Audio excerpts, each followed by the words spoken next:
It's the winter of 2021 and I'm sat in a cafe looking around at my competition.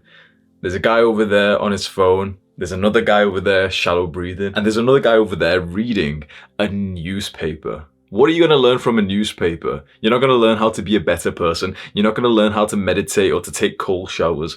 I'm reading a self-improvement book. I'm becoming a high-level, intelligent man of value. And so I'm reading this book and I've read the first sentence and the second sentence and the third sentence and I've forgot the first sentence already. I start reading the first sentence again, trying to remember it this time, but I'm not in the cafe anymore.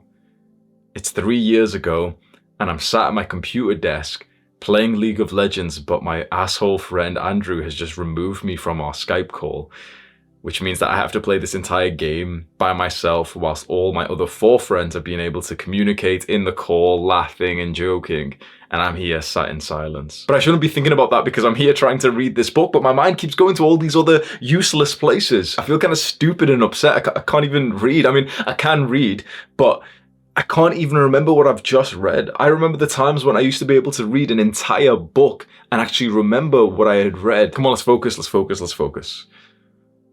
First, I need some more coffee.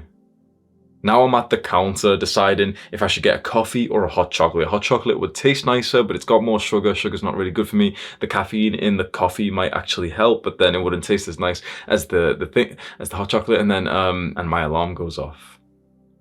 I need to go home now.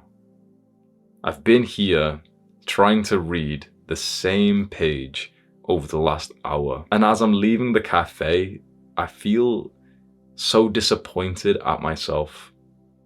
Because I'm looking around at the same people I was judging before. The guy who's on his phone is still on a call with someone that he loves and he's laughing. The shallow breather is there smiling as he eats a donut, and the guy reading the newspaper is more focused than I'll ever be. I realized that it wasn't just about showing up. That's what everyone online was telling me, was show up, show up, show up. Well, I showed up, I did the hard work.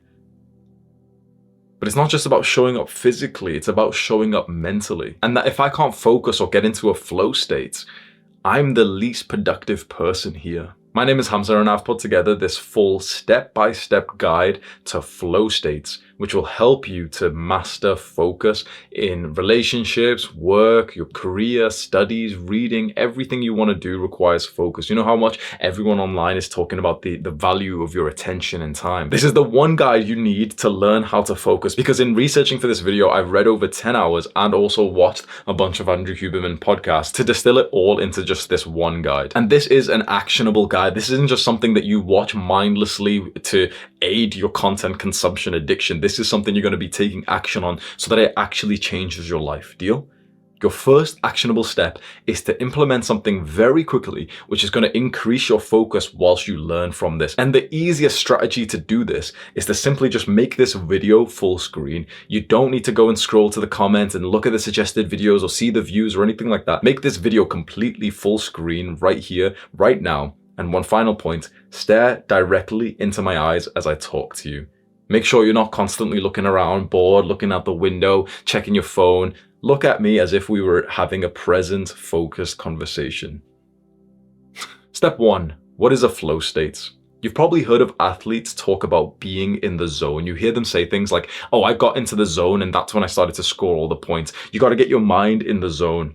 Athletes have known this for a very long time. Being in the zone means getting into a flow state. And this means it's like a specific period of time where your brain just has no irrelevant thought and you merge into the task that you're doing. This means that whilst you do a certain task, you're not thinking about memories from from high school. You're not thinking about irrelevant thoughts and a to-do list of what you're going to do after this. You're literally so immersed into the activity that you almost merge into it yourself. And as we discover in this guide, which this is going to make you feel really enlightened, this is the peak human experience.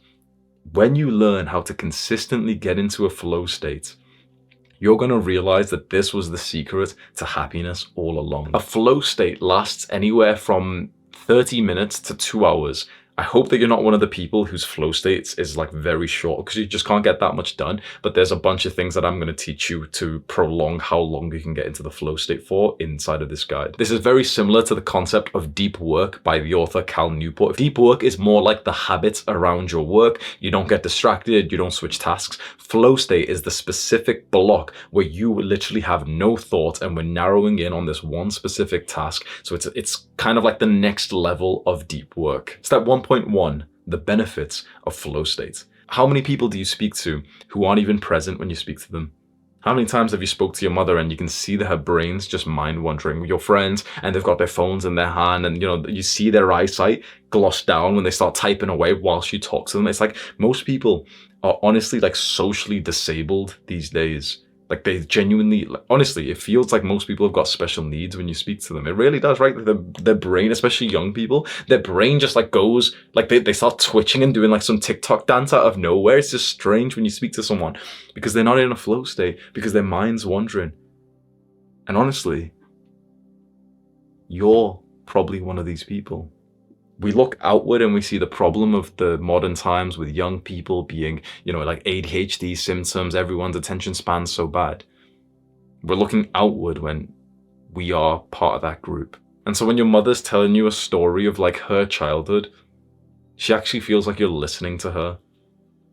And when your friend is opening up to you and you're actually in a flow state listening to him and you're not thinking of something irrelevant, you're not waiting to jump in with something you're saying, and he's able to express, that he's going through a hard time, you being in a flow state might have just saved his life. And when you do meet the nice, beautiful, feminine woman that you want to partner up with, she's gonna feel this at your most intimate moments, and this will make your love blossom with her. The major benefit of flow states is happiness. It's seen as the peak human experience by psychologists because this is a moment when our mind just stops talking. There was a very famous study which was titled, "A Wandering Mind is an Unhappy Mind." If you've ever researched like meditation, mindfulness, presence online, you've probably heard of this. This was a massive study where they got people to kind of like hold pages. Imagine kind of like a phone that will beep it and send a notification. And they got hundreds of people to hold these phones through their normal life, and they would just send out beeps, like notifications, and ask them, okay, what are you doing right now? What are you thinking about and how happy are you?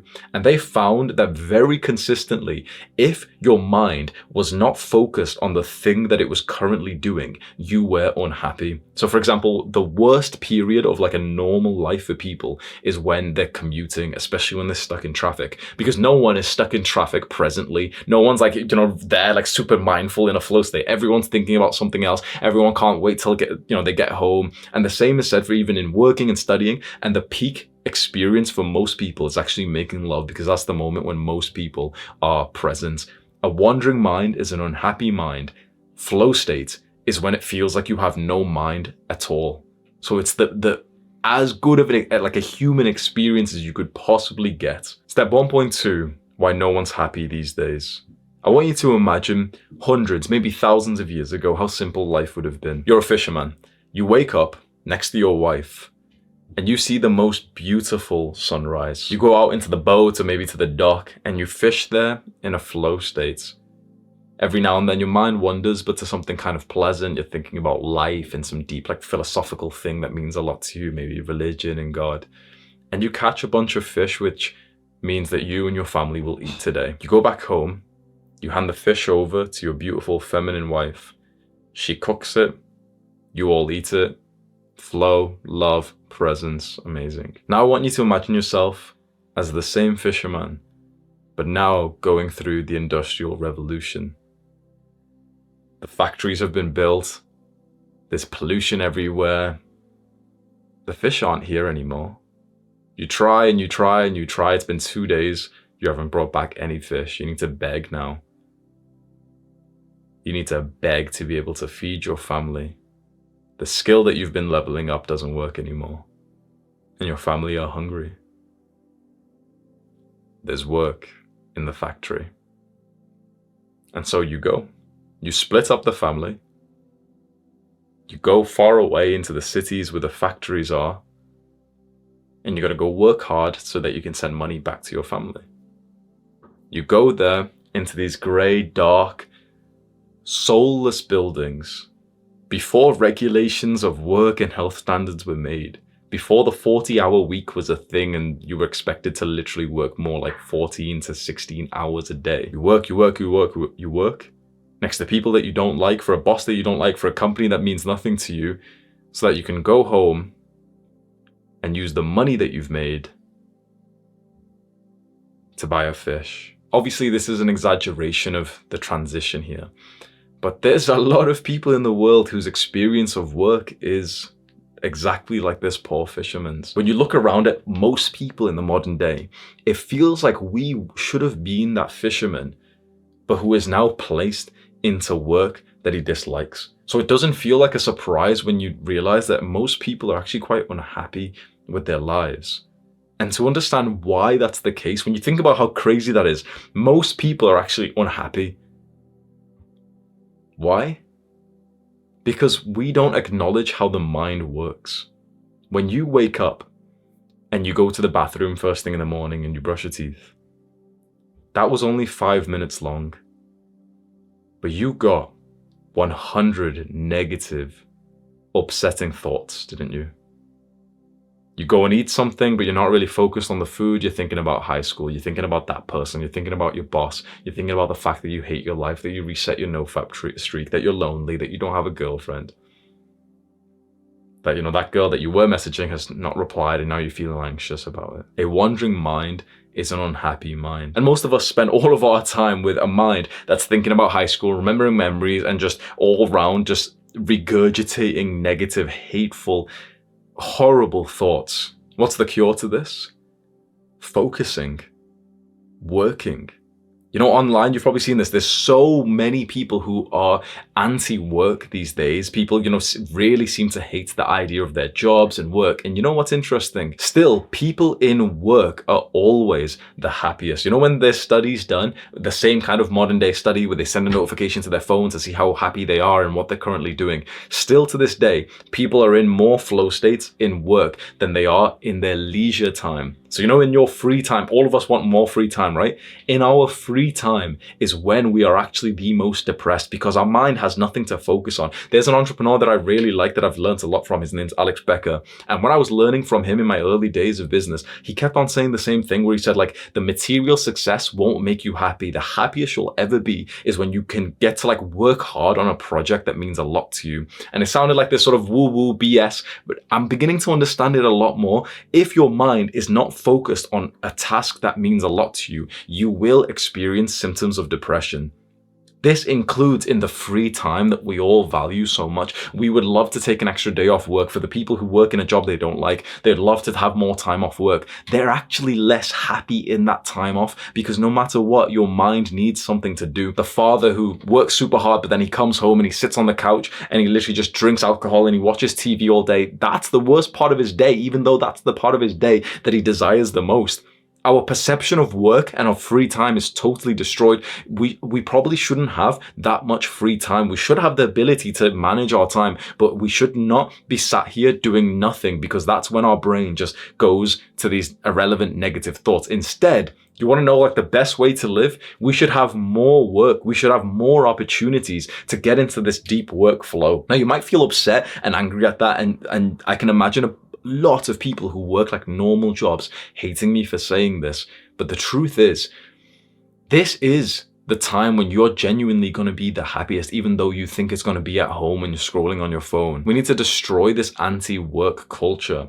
Understand that, a lot of jobs are absolutely trash and we should try to get out of them, but we should understand that work and doing things and putting your mind to focus is fantastic. Sitting around wanting idle time, leisure time, free time, and not doing anything. A lot of young entrepreneurs' desire is to try and make a lot of money so that they can go sit in a beach in Thailand and just kind of sit there for a while and go, whew, now this is the life with a pina colada, bro. I've done it.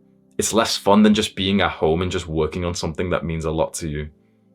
Your life is only built up of the experience that your mind perceives. And so if the experience is boring, your mind's automatically going to start just wandering, and a wandering mind is an unhappy mind. No matter if you're sat on the beach in Thailand or the cafe, I've done it all and I'm telling you from that side. But when your mind is focused on a task, here you are sat at your computer, and you can really get into a flow state there for hours a day. You can't help but not be like super happy and focused, and there's no little demons in your mind. That's what we should strive for. But the problem comes because we're so externally focused. We've been sold this idea that materialism will be the cure to all of our pains and unhappiness from the moment we were born, especially if you've lived in Western countries, even though this is also very prevalent in like India, Pakistan, and the Eastern countries as well now. Most of us believe that this unhappiness and boredom feeling that we feel every day will be cured if we achieve some kind of external material success. If we, for example, get to 10,000 subscribers, if we make this much money in our business, if we get this many followers, if we buy the car, the house, the watch, all these things. Now, more and more people are beginning to wake up and realize that these things won't make you happy, because our desire for the material success changes what we do for like the flow state activity today. Let's say, for example, your natural 10 out of 10 flow state activity that would literally bring like the most joy and happiness to your life is teaching. But that doesn't bring much material success, right? Teaching doesn't pay that much, right? And so you start to chase the material success. And so to get the money, all the fancy stuff that you want, you change the daily task that you're doing.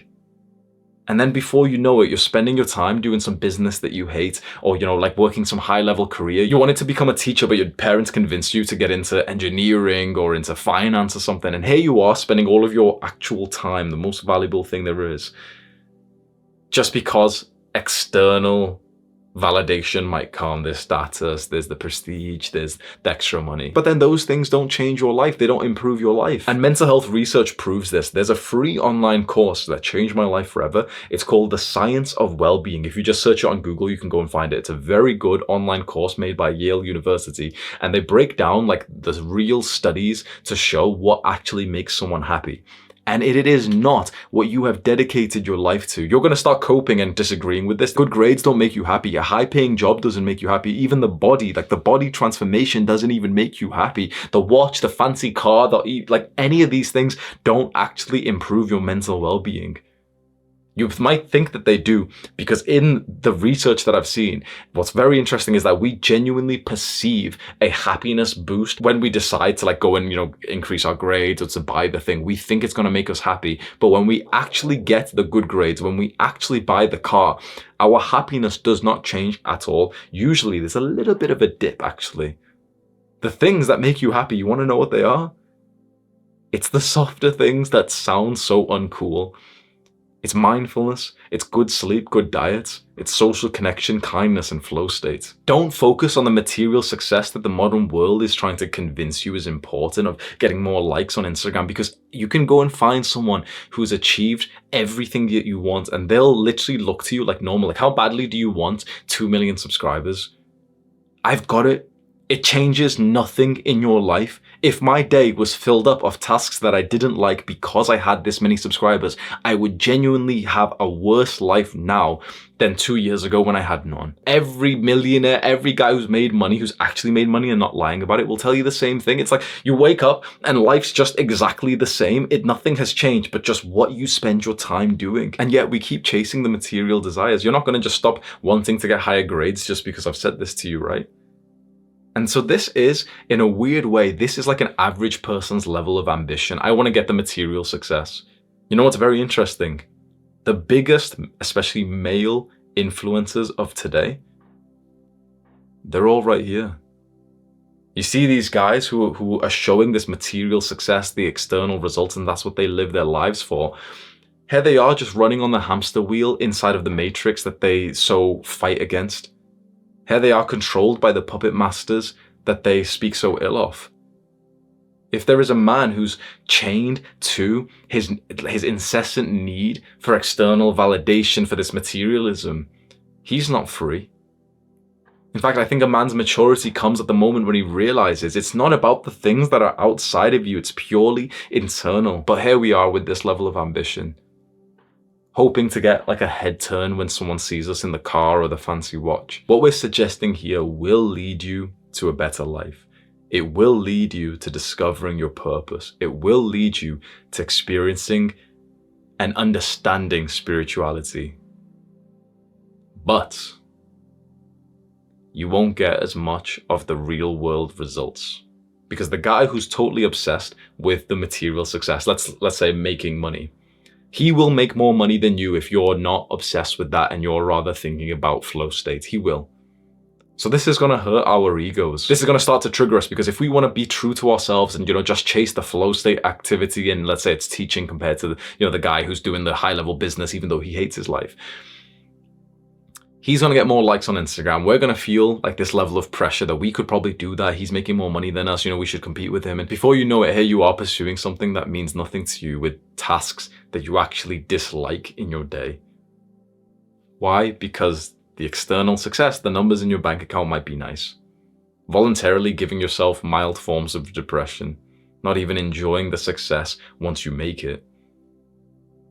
Now, let me give you a disclaimer. This doesn't mean that we should just sit here and do nothing with our lives and not work hard. This doesn't mean that we shouldn't set goals or, have something to look forward to work towards. What I'm specifically saying is we align the goals, and even some of the material success is absolutely fine, but we align that to the flow state tasks that we actually like, because this is the level of ambition for most people, including even rich guys. This is the level of ambition that we've got. It'd be nice to make great amounts of money, but not at the sacrifice for our experience of life, right? So this is where everyone else is. They just want to get the money. They just want to get the subscribers, right? We want to get that stuff whilst actually enjoying the day-to-day life, because the depressed millionaire, is he really successful? If the guy, you hear the athletes who say, oh, I hated every minute of training, but I still, I did it anyway and I've got the title belt. Are they even that successful? If they genuinely didn't even find their experience of life pleasant, if they wouldn't go back and do it again. Mike Tyson's there. You can go search on YouTube. This is an actionable step. Let's do this. Go search on YouTube. Mike Tyson belts garbage. There's a quick little clip of him with some news reporter or interviewer, and he's showing the belts. And he's like, oh yeah, they're all garbage. They're all garbage. When I was a kid, this meant a lot to me. It's all garbage. It means nothing. And he throws it on the floor.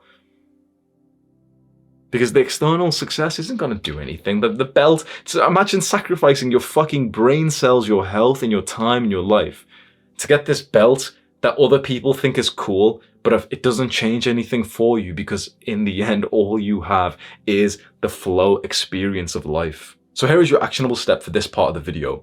Go look at your goals. Either write them down if you haven't already, or if you've got them written down somewhere, just bring them up on screen and just kind of look at them for a few seconds. Pause this video and just look at them, remind yourself of what they are. If you don't have clear goals written down, then just kind of think about what they would be based on your recent actions. So, you're really dedicated in school, so your goal kind of is to graduate. You're really dedicated in fitness, so your goal is to get more muscular, for example. Just think about what your goals are for a few seconds, pause this video, and then just play it again after 10 seconds, right? Now I'm just going to call you out here. I'm guessing that pretty much all of your goals are all external success, right? They're all material success. They're all the real world things that other people can see. It's what grades you've gotten, how much money you're making, how many subscribers you've got, what your physique looks like. This is pretty much our goals, right? And it isn't necessarily a problem to have goals like that, but this is where it gets interesting.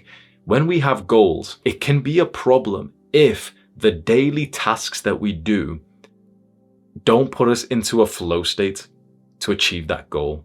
So we have the goal, for example, to get to $10,000 a month in business, right? That's a pretty good goal to get. It will change your life. That sounds awesome. But to achieve that goal, if we have to spend a bunch of our time doing tasks that don't put us into a flow state, that don't even align to our core personality and values and virtues, but we're doing it just for the 10K a month, we are literally sacrificing our lives for material success that we know isn't going to change much. What we want is we still want the material success. I'm not telling you to abandon that, but rather we want to make sure that we get these material goals with the tasks in the day-to-day that put us into a flow state. So getting to 10K a month in business is an awesome goal. But if you're doing it with this task of, like, for example, you're doing this business model that you don't even know what you're doing drop shipping, for example, and you hate being a drop shipper, it's kind of embarrassing. It's this, business where you're just kind of like selling Chinese products with a massive delivery time, and it's just a shitty product, but you're making some money from it, but you don't even like it. Even that, let's say right here, right now, that your life and your family's life could be changed if you were making $2,000 a month.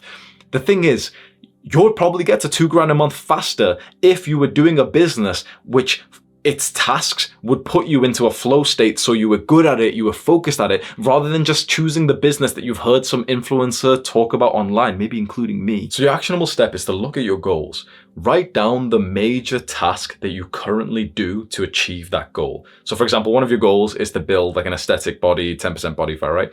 And one of the major tasks that you do is the gym session, and specifically it's like a weightlifting session. Just ask yourself, is that a genuine flow state activity or not? And be honest, because I think I would have coped a bit a few years ago and been like, yeah, it is.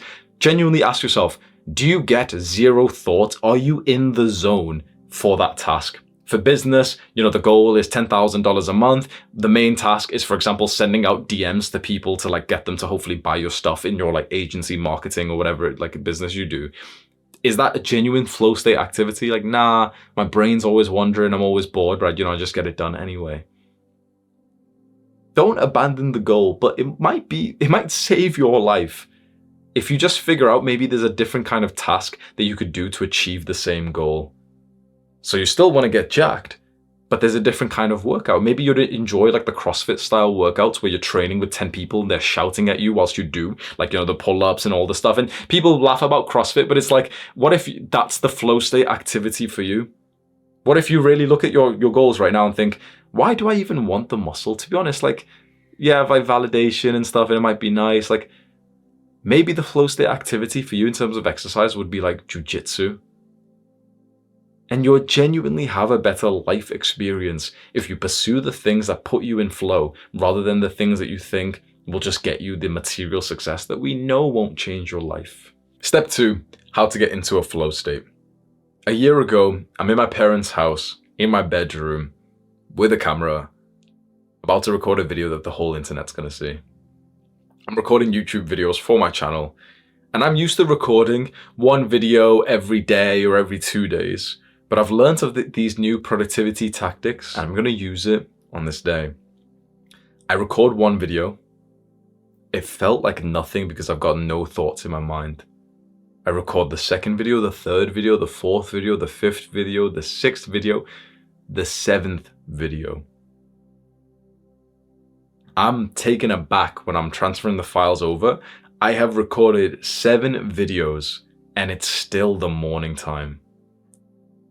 That's when it hits me of how powerful getting into a flow state can be. But on this day, as I'm transferring over these 7 video files that I've recorded before like noon, I'm realizing like I have just achieved what I thought was an exaggeration. I have done a week's worth of work whilst it's still the morning time. Programmers and software guys know this. There's a phrase called 10x programmer, and a very rich investor named Naval Ravikant, he said once, forget 10x programmers, 1000x programmers exist. And he mentioned a few. There's Notch, the guy who made Minecraft. There's Satoshi Nakamoto, the guy who made Bitcoin.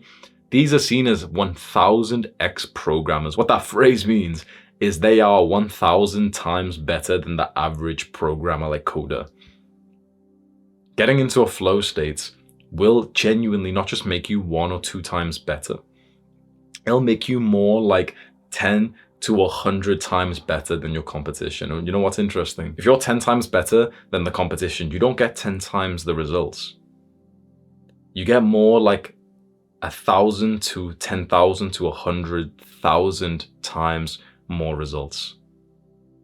So if you are externally motivated, focusing internally is the way to do it, because who's the fastest man alive? What's his name? You know him, right? Usain Bolt. Who's the second fastest man alive? Nobody fucking knows. Nobody knows. All glory goes to number 1. The second guy, who was 0.01 seconds slower, You can visualize like some 100-meter sprint. You can almost visualize them, right? The winner's there. He's just won. He's got the tape around him and he's just ran through it. The other guy is literally right behind him, genuinely like just the smallest amount behind him. Nobody knows he exists. Nobody knows number 2's name. Usain Bolt gets genuinely 1,000 to 10,000 to 100,000 times more material success than the guy behind him. The flow state is your competitive advantage. And by the way, flow state, focus, productivity, mindset, business models, all of these things we teach inside of my online community. It's called Adonis School. It's the top link in the description. You can go there right now to see it. It's the only product that I sell and I think it's really good. So you can just go check that out if you want. Step 2.1, minimize flow blockers. Flow blockers are things that will stop you from being able to get into a flow state. And I believe that the worst one is simply just thoughts and memories. I want you to understand how to focus. You might think that focusing is when you have zero thoughts in your mind and that if you get a thought, it's a bad thing. Not exactly. So when you want to get into a flow state, you will notice thoughts and memories and everything start to appear in your mind. That's okay. As soon as you hear those thoughts, simply just refocus back onto the thing that you were doing. Another flow blocker can be other people. You could be trying to study or to work and your parents interrupt you. And I always say with this, we've got to be a little bit empathetic. It's like, we live in the house with other people that they have their own needs. And sometimes it's hard for us to convey that we might need like this empty space and quiet for us to be able to pursue our goals. If you're finding your focus being disturbed by other people, family, friends, whatever it is, effectively communicate and just tell them like, for this period of time, for the next 1 or 2 hours, I'd like to just focus as much as possible. So please just try, like, if you do, to not need me for this time. Before I sit down to record any video like this, I go around every room of my house and I go tell every family member I'm about to go record for like 2 hours, just because it helps them know. Because there's been a bunch of times I've just grabbed my camera, started recording, and before I know it, my dad's like hammering something in the wall or something. My mom's cooking and she's being loud with the pots, and I almost get pissed off. Like, it's normal to think like, oh, come on, I'm trying to do some work and everyone's making noise. But let's be honest, like, did you tell them?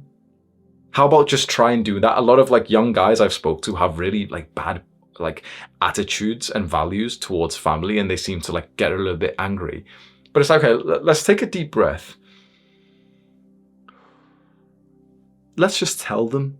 Next time you want to go into a flow state, and I'll explain, all the steps soon.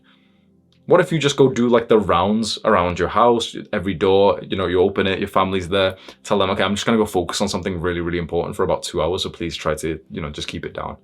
And then let's see. Because unless you've ever done that, I don't think you have the right to complain that your family disturb you if you've never even asked them like not to in an effective way. If you've been like a little, like little child and you've been shouting at them and getting annoyed and being moody, that's probably not like the masculine, virtuous, respectful way to go about it. You might have another flow blocker, which is task switching. You've heard so much online about like multitasking is really bad for you. This is what so many students and young people have problems with. There's a task that you're trying to do, like this big task, right? Let's say you're an affiliate marketer, like this business model, and you're editing a bunch of clips to, you're going to be posting this content, right? You're editing these clips, but it feels quite daunting. It's quite hard. It's quite like strenuous. And before you know it, you click on Discord.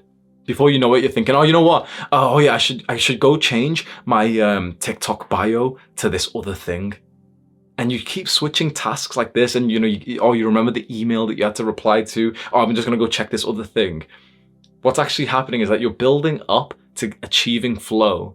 And because it just feels kind of hard right now, you just reset the progress instead of just sticking with it being hard. Now, getting into flow is supposed to be hard, but too many people will feel that strenuous feeling and then just go jump to like a different task. So this is what I do, which you can copy. When I'm about to get into like, a flow state, okay, here is the task that I really want to focus on. I already know that I'm not going to like do any other task during this time. I'm not going to stop this recording to quickly go reply to an email. That would be absurd, right? But it's the same thing when you have a task like studying, and then you stop studying to reply to someone, or you stop studying to quickly go do something else, to go make a cup of coffee halfway through, or to go like, check some emails quickly and reply to this message and everything. And the two flow blockers that I find most interesting, diet and sleep. These are the two biggest killers to your productivity. Most people don't talk about it. The single greatest productivity tactic out there is intermittent fasting. by hands down, no matter what productivity tactic, guru, whatever, intermittent fasting is the single greatest tactic you could ever find. No one can challenge me on that. 100% fact. Your diet plays a huge part. If you're eating carbs, I'll destroy you. But for most people, when they eat carbs or junk food or sugar, it makes you feel quite weak, lethargic, brain fog. Most people don't even know how well they could work, you know. You might have remembered those times when, you know, you've woken up a bit earlier to do some work in some day, to study or whatever, and your brain was quite sharp on those moments. It wasn't because you woke up early. It was because you hadn't ate any of your meals yet. You genuinely don't know how good your brain can be. You don't know. If you go and experiment with this just for 24 hours, don't eat any carbs. You can eat meat, you can eat nuts, you can eat eggs and butter and stuff, fine. Keto's fine, carnivore's even better. You'll be so surprised that your brain is genuinely like 2 times as good as it usually is. And sleep is the same thing. The amount of students who literally will sacrifice their sleep to study more, you can destroy them. Literally, they're your competition. Like they'll go to bed late to just study more, which is like the complete like idiotic mindset. And you might be one of these students, right? Poor sleep is of course a flow blocker. And the final one is technology. Technology, notifications, distractions with your phone and your computer is probably one of the worst flow blockers out there. Let me tell you what my technology looks like. Everything is on airplane mode, unless I'm currently using it. And when I'm done using it, I put it back on airplane mode. That's not an exaggeration. My laptop, Wi-Fi's off, Bluetooth's off, everything. My phone, airplane mode. If I need to use my phone for something, I'll personally turn off airplane mode, use it for what I need, put airplane mode back on. My phone is always on silent, do not disturb, and I've disabled all the notifications so I don't see anything on the screen. And I've disabled what's called rise to wake, which means that like when you pick your phone up, most people's screen just turns on. My screen only turns on if I press the power button, so it's like it's very like focused. This seems really extreme. I don't think so. It takes 2 minutes to set up and suddenly I'm literally like 50% more productive. That's my benefit. If you find yourself getting distracted quite a lot, so for example, I find that most YouTube videos out there are absolutely useless, including like self-improvement videos, finance, all this stuff. I find that most YouTubers make like garbage, unhelpful, but entertaining videos, even if they're making it on productive topics. So I don't really watch YouTube like at all anymore, but I still need to go onto YouTube for my own work. So I have a list of YouTube extensions that I use, which means that when I go onto YouTube, I can't see any thumbnails, titles, views, videos. I can't see anything other than the thing I'm on there to work for, just so my mind doesn't get distracted. I turned those extensions off just to like record a video of the YouTube homepage recently. And I couldn't believe like the amount of thumbnails that I would see. You know, I hadn't seen like YouTube home screen for so long. My home screen is literally just white. You can't see anything. And I just saw suddenly like the normal amount of thumbnails, views. And I'm just thinking, bro, it's fucking garbage. I don't know how a fucking young person uses the internet these days because of how much it pulls your attention. It made me step back and it was very ucky. So I disabled it all again. I don't want to see that shit. There's a video on my channel that you can go and watch. It's called "This Will Literally Change Your Life in 12 Minutes." And it's where I walk through every YouTube extension that I have. They're all for free. I've saved at least 25 hours, 50 hours since I downloaded them like a month ago. So I highly recommend you go and do that. That's your actionable step for this part. Go onto your phone, turn the notifications off. It's okay. You can go into the settings, choose each app, especially the apps that you get a lot of notifications on, your Instagram and everything. I find it weird that people will want to live a life where their attention is just sapped away, that your phone just like makes the fucking noise or some shit when you're trying to focus. Like how can you respect yourself if you're literally just repeatedly saying, yep, I don't care about my attention or my fulfillment or my flow state. Please disturb me with the smallest, shittest notification. Go on there and disable all of them right now. I'm just going to be a little bit honest. I want to fucking slap you if you don't do this. I want to shake you by the fucking shoulders and say, please, like, love yourself. Your attention is worth more than these fucking stupid and annoying notifications. Put your phone on black and white. Close the email, the browsers, delete it. Just stop using the shit that's stripping your life away from you. I can't believe there's so many young people literally just have this amount of distractions. And it'd be easy for me to rile you up and say, you know what, this is the problem with the modern world. It's all distraction. No, fuck you, because I'm able to overcome this. So why don't you? I disabled the notifications and life is absolutely fine. My phone's been on Do Not Disturb for years, so why can't you just do it? You can set it all up today, right here, right now, as I'm saying these words. Do Not Disturb, silent mode, disable notifications, put your phone on grayscale, Check your PC as well, turn all that shit off. This one actionable task through your life would save you over a decade.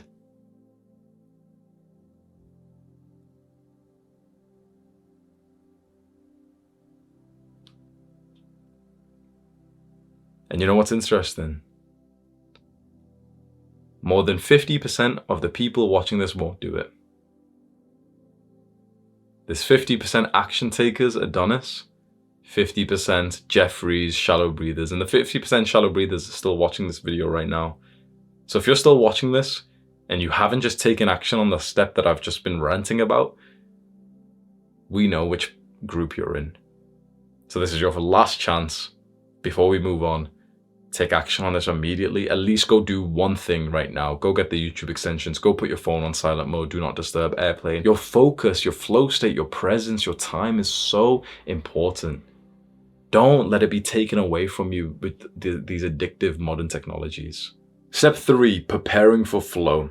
In this new modern world, we no longer work like marathon runners, trying to put in the 8 or 10 hour days. Instead, if you're a knowledge worker, if you're someone who makes money because of his brain, we work more like lions in quick sprints and then recovery afterwards. We need to prepare for work just like we would warm up before a massive workout in the gym. The setup, the preparation for the flow state work is incredibly high ROI. Because think of the two extreme guys and how they work. Let's say Jeffrey has no preparation whatsoever. He doesn't even study flow state. He wakes up, he knows he should do the very important task today, like studying, and he keeps pushing it off, pushing it off, pushing it off. Yeah, I'll study today. Oh yeah, I'll go at 5 p.m. Okay, I'll go at, I'll go at 6 p.m. 7 p.m. Yeah, I'll do it at 9 p.m. I'll do a little bit there.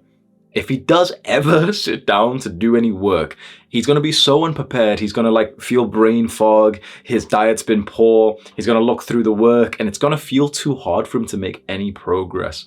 Whereas Adonis is going to prepare beforehand. Adonis is just like the best students out there who minimize the flow blockers to begin with. He already has a good diet. He already sleeps well. He's already got his notifications on his phone disabled. His phone's on silent. Then he starts to prepare for his work bout, following like a step-by-step protocol that kind of gets him into a ritual to begin work. You've probably heard of like athletes who do this. All of these top-level athletes usually have like a specific ritual that they do. I heard that from Michael Phelps, the famous swimmer. It's like, he listens to the same 8-minute song, he does the same exact stretch, then he goes up and he stands this way, and he goes left foot first, right foot. They've all got a ritual so that they can be as deep into flow as possible. And then there's Jeffrey trying to imitate Michael Phelps, and he's got like clicky knees and his feet are all flat and all fucked up, and here he is thinking about what he's going to eat after this. Which one are you, Jeffrey or Adonis? So this is exactly what you do to prepare for the flow state work bout. You might want to write this down. Number 1, you have to clarify exactly what task it is that you're going to do. Too many students especially have a problem with this. They'll just say, yeah, I'll study tomorrow. It's not good enough. We need to know the specific task. So it's not just studying. It's like revising for question 3. It's practicing the exam papers for this module. It's something very specific that makes it clear. For example, for a YouTuber, it's like record the flow state video. Imagine if I just said like, yeah, I'll work tomorrow at 9 a.m. That would be me being like an asshole to my future self, because if that's me saying like, yeah, future self, you figure it out. I'm not going to plan for you. You figure it out tomorrow. When you are ready to work, you need to go spend a few minutes to figure out what the task will be. I'm not going to plan it for you. Whereas if I have respect for myself, I'll sit here thinking, okay, what task should I prepare my future me to do tomorrow? I'll record this exact video. I'll script this exact video. I'll get into a meeting with this exact person. And you want to know a secret? Most people don't even do this. Most people, it's like so vague for them what they're going to do tomorrow. And so when they do wake up, they're just trying to figure out what to do. And the time, the hours start passing by before they know it. It's 11 a.m., it's 12, it's 1 p.m. They're thinking, okay, I'll study, I'll go to the gym and stuff. And before they know it, they've missed another day of their schedule. The best students, the best workers, the best athletes, they know exactly which workout they're going to hit tomorrow. Another thing that you can do to prepare for this flow state is to have everything digitally ready. So when I'm closing down at nighttime for, my work, I shut down at 8 p.m. What I do is, first of all, I go and plan my day tomorrow. And I've got my calendar, okay, at 5 a.m. I'm going to do this, 6 a.m. I'm going to do this task. And then I open up like the exact page that I need. So if, for example, tomorrow I'm going to go finish the script for this willpower video I'm making, I'll have that fully open full screen on my computer, just kind of ready. I'll put my computer to sleep, I'll go to sleep afterwards. But this way, when I wake up, it's like it's literally just there, digitally ready. So you're planning to study tomorrow at like 6 a.m. You can open up like the exact page that you'd need, just so when it's time to work, it's already in front of you. The highest level athletes pay other people to set this up. For example, like the best bodybuilders and powerlifters in the world, a lot of them have coaches that their coaches will be putting on like the weight plates for them. So imagine the difference between the powerlifter who comes into the gym and the weight that he's going to have on the bar, like to begin with, and all the ones going up, someone else has put it on for him so he can focus just on executing. That's kind of like what we're doing for ourselves. We're loading the weight on for our future self so that he can just focus on executing. You can also have the physical space set up around you. With water, for example, have like water bottles where you don't even have the lid on them, so it's ready to drink. To stay in the flow state that we're about to get into, you don't even want to have something that's like, you know, going downstairs to get some water or looking around for where the water bottle is and taking the cap off. I keep mine like this, so it doesn't even have the lid on. I keep it in the exact same place, so I can almost grab it like a robot and not even like look at it whilst I'm, you know, still scripting like that. If you've been taking notes on everything we've just spoke about, you know, we're going to be setting up the room, our water bottles ready, the mental perception of the task we're going to do, at what time, and everything's set up, right? Now this is going to make you feel really good. Just take a second to think about how much extra intention we've just put in to just preparing to do work tomorrow. The average student or worker does absolutely no preparation beforehand and then doesn't get much done because the friction to doing the work is just so high because they haven't prepared. They start doing some work and they need some water, so they go downstairs, and here we are, like setting a new level of standard for ourselves. So if you wrote notes on this section, just glimpse at it and just think to yourself, this is what's going to make you stand apart from everyone else. Here's your actionable step for this part of the video. Have a step-by-step checklist or sort of bullet points of what your work preparation could be. So it could be like 5 things you're going to check off before you even go and work. So for example, it could be a cold shower, it could be meditation, it could be having water ready, it could be even having like coffee ready. At this point, if you've made coffee, down it all. It's way better than, like, you know, sipping it nicely because it tastes nice over time. Down it all so you get the caffeine effect. Step 3.1, starting the work. Start the task with the intention of staying focused, and you know, we want to get into a flow state. Immediately your monkey brain will start to think of thoughts or memories or anything just irrelevant. And it's so important that as soon as you become aware of that, you don't get upset at yourself. You just refocus back on the task that you're doing. Doing this feels painful. This feels like a trudge. This is like the first stage of getting into a flow cycle. It almost feels like you're trudging through snow. It's like heavy snow up to your waist, and it's very slow, and you're taking one step and you're kind of falling and your mind keeps going off. It feels physically kind of agitating to be here. It's quite hard. You want to go click off. You've got 10 ideas of other things you could go and do right now. As long as you keep trudging, keep fighting, you will get into a flow state. It's the repetition of becoming aware that your mind has wandered and then just simply bringing it back to the task that you're doing. Once you've repeated that process about 50 times, that's when you'll click into a flow state. At this point, what I like to do is almost have like a mean gaze in my eyes. So let's say right now I'm trying to script a video, but my mind keeps wandering when I want to get into a flow state. I'll almost like squint my eyes a little bit and look at the exact letter, not even the word, but the letter that I'm currently typing, and keep my eyes super focused. Not even like, you know, slightly looking around the room and chilling and stuff. And, you know, I'll be doing this, then I'll think about high school or something irrelevant, and I'll bring it back. Okay, come on, that letter that I'm currently typing. And this really helps to get more focused. You're 5 minutes in, you're struggling, 10 minutes in, you're trudging through this thick snow, and you keep thinking, you know what, there's other tasks I could be doing right now. There's something which isn't as productive, but it's a lot easier. I'm kind of motivated for that. Maybe I should change my entire routine actually. You know, that other thing is a really good idea. Keep fighting. Step 3.2, breaking into flow. If you keep on fighting that monkey brain and you keep refocusing on the task, there's going to be a point that you're not even super aware of, where you'll just have no thoughts in your mind and you're just integrated in the task, literally flying through like with speed, with really high levels of performance. You're in a flow state. But it doesn't feel very magical or intense. It just kind of feels like there's just no thought in your mind and you're just doing pretty well at the task. And that's really all there is to it. It's not going to be like this limitless pill, like, you know, this weird thing where the walls, you know, oh, like music's going to start playing or anything like that. It's literally just like how you were before, but there's just no thought in your brain. And you're just kind of like integrated into the task really well. You'll be making more progress in every minute here than you usually would in every 10. So enjoy this time period and just keep focused on the task. Every now and then you might get a little bit of like a mind wandering. You might get a memory, a little thought. It can happen. When that happens, don't indulge in it. So let's say, okay, I'm scripting this video right now, I'm super focused, I'm in a flow state, and one random thought does pop into my mind. The weak part of me might want to indulge in that thought and think about it and fantasize about it, but the strong part of me will hear the thought and kind of like squint my eyes again and super focused, tell myself, no, come on, focus. Boom. At this stage, just rinse out the flow state for as much as you can. Step 3.3, coming down. At some point between 60 and 120 minutes into this work bout, you'll start to notice that you're quite slumped over. You'll start to get monkey mind thoughts over and over again. And that just symbolizes the end of this current bout of work. You shouldn't be upset at this. Oftentimes, when I first became aware of the flow state and my thoughts would like start coming back and I start getting distracted, I was quite upset and annoyed that I had like left this zone. But I realize now, like, you can't keep that going like forever, at least not as a beginner. There is a lot of spiritual teachers who say you can keep that going 100%. So we'll discuss that at the end of this guide. But for beginners who are quite new to this, real world non-spiritual people, it's like you can't expect it to last for like that long. So 45 minutes, 1 hour, 1.5 hours is all good. When you notice yourself getting a little bit slumped over, your posture's not as good, your thoughts start wandering, you kept on looking at the time for the last few minutes, you're pretty much like coming down from the height of the flow, and it's time to just kind of wrap up. So maybe you finish the current sentence or question. You should feel awesome about this, and you can even say it like to yourself, like, yeah, well done, I've just completed a flow bout and I actually did quite a lot. I got quite a lot done. The important thing is that you've shown up, you've had this intention, you've had an improvement today, and you're committed to doing this over the long run. So what exactly do you do now once you're kind of coming down from that flow high? What I would say is, okay, save your work, wrap up anything that you need to wrap up, and then allow your brain to rest. The worst thing that everyone seems to do at this time, as soon as the flow state is like coming down, what do you think like the average person does?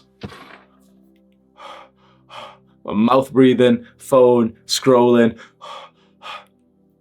Don't do that. We have respect for ourselves. Don't just go on your phone straight away, even though you think, it's not going to harm you. Imagine we've just done a brilliant workout. What should we do after that? We should rest. We should take it easy. We should do something that feels completely different. And yet most people will do this mental workout and then straight away overtrain by like checking their phone notifications, message, this person, okay, YouTube video, everything. Allow your brain some time to rest. Maybe the single greatest thing you could do is go for a nap. Literally just close, your blinds, wear the sleep mask if you have one. Close your eyes for like 10 minutes, 20 minutes. Get up and then get ready for the next flow state again. And like you could just grind that out if you wanted. If you plan to do another bout of flow state work sometime in the day, maybe soon after this current one, then I would really suggest not even looking at your phone at all. I'd keep yourself in this very like pristine, clean and pure mindset where you've sat down and you beasted out this one task, which is awesome. You take a break, go for a quick nap. You're not like trying to fall asleep, but you've closed your eyes and you literally just wake back up again and you go sit down again and you're ready to like go again. You've prepared for this. Okay, come on, let's go. Water bottle's ready and you go for the second bout. Here's your actionable step for this part of the guide. Set up your routine for when you're going to be doing these flow state bouts of work. Preferably you do them very consistently at the same time every single day. So for example, you have a 90-minute block or a 2-hour block of work at the same time every day. I personally like to wake up super early. I'm talking 4:30 a.m. and I have like my work block for the next like 6 hours, 7 hours, 8 hours. I'm not in a flow state for all of that, but it's rather, okay, I'm in work mode. I'm sat here in my room on my desk.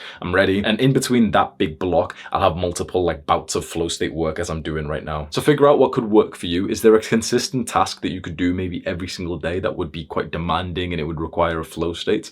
Can you do that at the same time every single day? What do you want to accomplish during that time? In my recent Discipline Full Guide, I talked about the concept of waking up early and eating the frog. The frog is kind of like the hardest task that you could possibly have. For me, it's recording videos. For you, it might be practicing the exam questions. If you can have that super consistent and you can do it every single day, you will move so far ahead all of the other people who just cope and waste time doing like those small but kind of pointless tasks. By the way, I've put in a lot of work into this full guide that you're watching right now. I'm recording for hours straight. My throat hurts. If you'd like to kind of thank me for that, please just scroll down, click on the like button right now, click on the subscribe button, spam the comments a little bit so the YouTube algorithm likes me. You can take like a 2-minute break reading some of the comments, getting some dopamine, and then come back up and make this video full screen again. Step 3.4. Get into flow more often. There's a bunch of like easy hacks and ideas that we can use so that we're more likely to get into a flow state. And the first one is just coffee. Just having a cup of black coffee, non-estrogenic milk or anything like that, literally just black coffee with preferably filtered water. If you've got a filter at home, I do like a reverse osmosis filter. If you don't have one right now, that's something that you can choose to like save up and invest for. Because let me just get on a quick side tangent. Your tap water is actually poisoning you and it's destroying your testosterone and making you infertile. People don't talk about this because it seems kind of crazy, but it's absolutely true. You need to get a reverse osmosis water filter ASAP. If you can't afford one, save up for it. It should be one of your priorities in life. I'm not even joking. People really fucking drink tap water, bro. It's literally got fucking hormone, like it's got birth control hormones in. It's crazy. My estrogen has went down by about 50% since I got one. So coffee or caffeine pills can work really well. I used to drink coffee kind of in a fun way where as I was doing the task I was trying to focus in, I kind of, take a sip here and there. I've realized now like the point of this is specifically not just coffee, it's the caffeine in it. So what I do is I pretty much down the entire cup of coffee before I begin working. So that way the caffeine is inside of me. When you've got caffeine inside of you, you're pretty much just going to be more alert, focused, and therefore more likely to get into a flow state. Another thing is having the right level of challenge. To get into a flow state, the task that you're doing needs to be at the right level of a challenge for your current skills. So this is very similar to progressive overload. If we take you into the gym and you're used to doing 80 kg bench press, today we could challenge you and say, okay, try and hit 82.5 kg. And if we hype you up for it, because that's still like, all gym goers know this, even though that's only 2.5 kg, it can be kind of hard to hit that as like a new PR for the day, right? But let's say we hype you up for it and you get into a flow state because you're thinking, okay, 82.5 kg, that's what I'm going to hit today. I'm really going to try my best to hit that, right? Then you might do. But if, for example, we took you into the gym today, your usual bench press weight is 80 kg, and I said, oh, nah, do 100 kg, bro, and do it for reps as well. The challenges went so high relative to your skill. You know exactly what would happen if I force you to do 100 kg bench press. You'd start overthinking.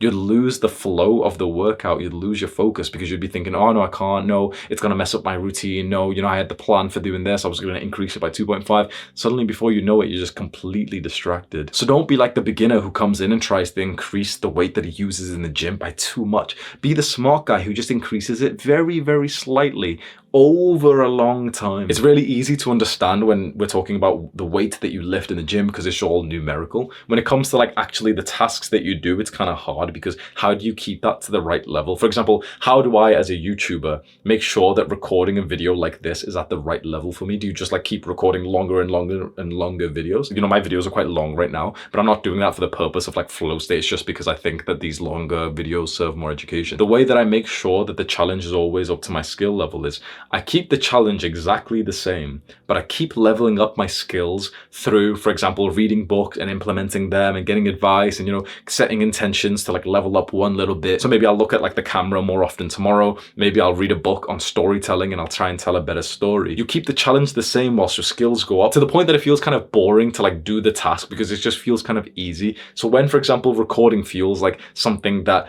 I don't even have to think much of, it feels kind of boring and plain and mundane. That usually means that I need to increase the challenge. So maybe I stay vigilant and speak in a way that would be more concise so that the video performs better, like I'm doing in this video. That's the challenge that I've set myself. You don't want to overwhelm yourself, but at the same time, you don't want to stay underneath your capabilities. You can also make your tasks more like a game. So a very simple game you could have if you're an author and you're writing a book on like Google Doc or something. Just look at the word count and see that as your score. So your word count right now is like 1,500 words, and it's almost like a score to think, okay, I'm going to get to 2,500 of my score, like the high score today. Oh, I wrote 1,500 words. That's like 1,500 points in this game. It's like a high score for me. And this makes you more likely to get into a flow state because it kind of triggers like the deep intrinsic motivation and enjoyment in the task. You can even use something as specific as your vision to help you focus and get into more flow states. I've mentioned a few times in this full guide that when I really want to focus, I'll almost squint my eyes like this in a bit of like an angry way. The reason why is because I've watched a Andrew Huberman podcast where he talks about literally like narrowing your eyes, not blinking, and like staring at a very specific small dot that you're like, it's a part of your task. So for me, I'm looking into like right into the camera lens, like right there. When you're scripting or you're writing something, you might look at like the most like latest sentence that's being put onto the screen. When you're studying, you might look at like each word that you're currently reading. If you narrow in your vision, usually it narrows in your thoughts as well. Likewise, if you've hiked up mountains recently, you'll know this. If you go to a place where your vision broadens out, so for example, you're on a mountain and you can see for like miles away from you, usually your thinking starts to broaden out and you start to have these very deep, big, high-level thoughts and desires. So for this actionable step, choose one small part of this video that you can see of mine that you're just gonna stare at with like a squinted eye for the next like 5 to 20 seconds. Maybe like the tip of my mustache here, maybe my left eyeball here. Stare like with a squint of your eye, and you're gonna force yourself to focus more than usual. Step 4,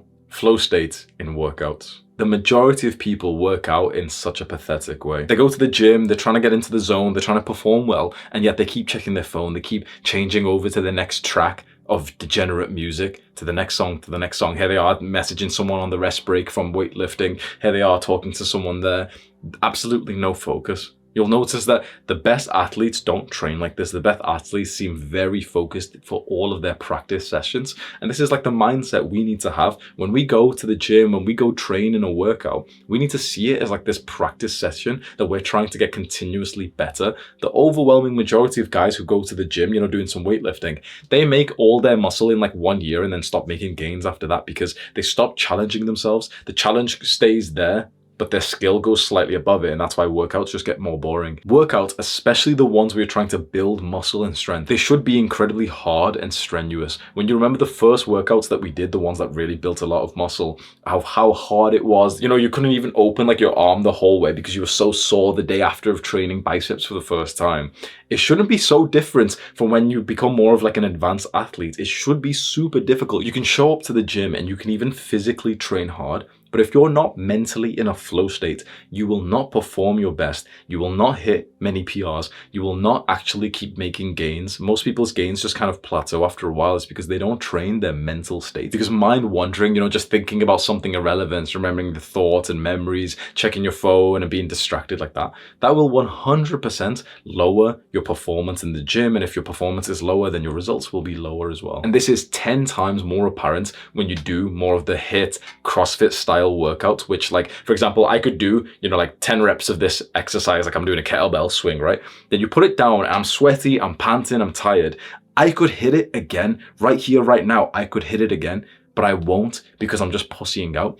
The normal weightlifting sessions kind of save you from this because you have like a dedicated rest block. It's like 2-minute rest break between sets of bench press. And if you rest longer, it's kind of better because your muscles more recovered, and that's what the goal is, to have recovered muscles. Let's hit a really good set again. When you do more of these brutal Spartan training, HIIT, kettlebells, CrossFit stuff, it's like the point isn't to just try to make as much muscle as possible. The point is to have like a hard workout. And so you put the weight down, but you could hit another 5 reps if you weren't being a pussy. You're there having a rest break, knowing, okay, I could hit a few reps right now, but I'm literally choosing to be a coward. I think that these are the workouts that really challenge you mentally. So you really want to get in a flow state, or as most athletes call it, in the zone, for these workouts, because you'll have literally the grueling, sweaty, heavy panting kind of workouts that, leave you feeling super proud as you're leaving the gym, compared to those sort of dry, cold, mundane workouts where it's just like a Tuesday morning and you're just putting in the time for the gym, choosing like the gym shoes and the shorts that you're going to wear today. Step 4.1, choosing the right workout for you. I've mentioned in this video that I changed over my workout routine, and this has meant a lot to me. I was a weightlifter for so long,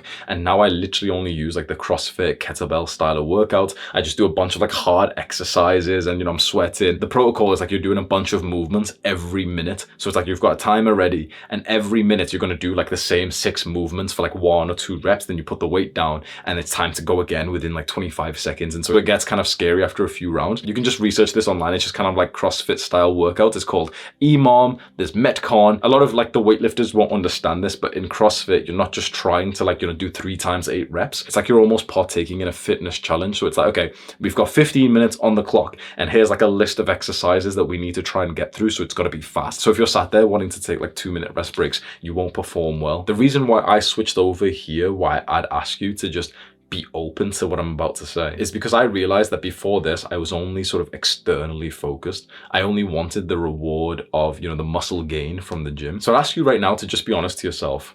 Are you almost entirely extrinsically motivated?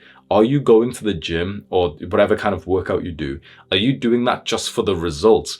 Or are you doing that because of the fact like today's workout makes you feel awesome?